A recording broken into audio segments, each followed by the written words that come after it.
Fabian with Redline Motorsports. I want to finally introduce myself. Last week, we were talking about dropping more content on the Redline page. We made a poll. You guys unanimously voted. We tell the story behind this Hayabusa. Our customer came in trying to get some speaker pods installed. He went through a third-party loan agency qualify.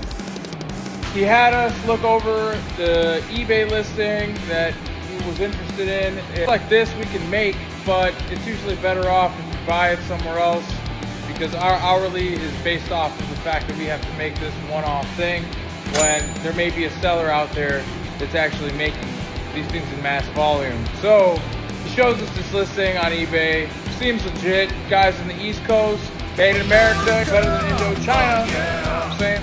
Anyway, this guy gets these parts delivered. It took 4 weeks longer than it was supposed to. So the parts were supposed to be out here in 2 weeks. Day before, the vendor hits us up, says, hey, I haven't even made these things yet. You're gonna have to give me another week before I even set them out. All right, that kind of sucks. Kind of wish you told us ahead of time because you made it look like you had them in stock. You liar! Turns out, this guy's kind of a douche. He tells us, well, if you don't like it, you can cancel the order, suck it up. So the customer and I were talking about it. He's like, you know what, just wait it out. We've waited this long.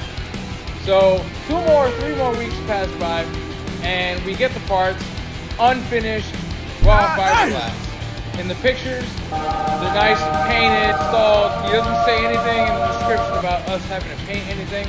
Mind you, $900 for raw fiberglass is wild. What? So we get these things and we call eBay. We're like, yo, eBay, what's going on? This guy kind of sucks. What do we do about this? They're like, oh, well, you got to talk to him if you want any kind of partial refund.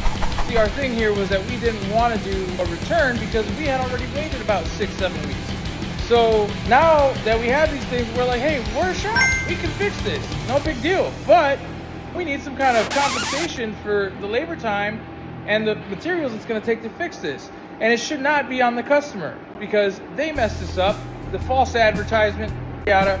So we talked to this guy. He's basically like, here's the bird. We end up calling eBay and we're like, hey, this guy's not trying to work with us. He doesn't want to hear it. He's like, oh, I updated my listing after the fact. Much good that's going to do for us, dude. We already paid you the $900. Oh, I updated the listing so you got to paint it. Thanks, bro, after we paid you, right?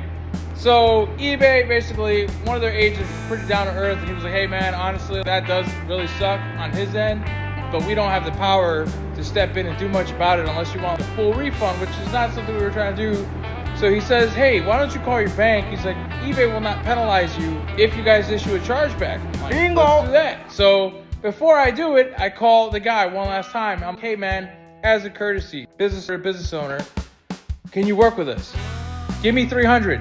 I would have even taken 200. But the guy was like, no, sorry, I'm not going to make a profit if I give you any money back. You either bring me my items back or nothing. And I'm like, well, we're not going to do that.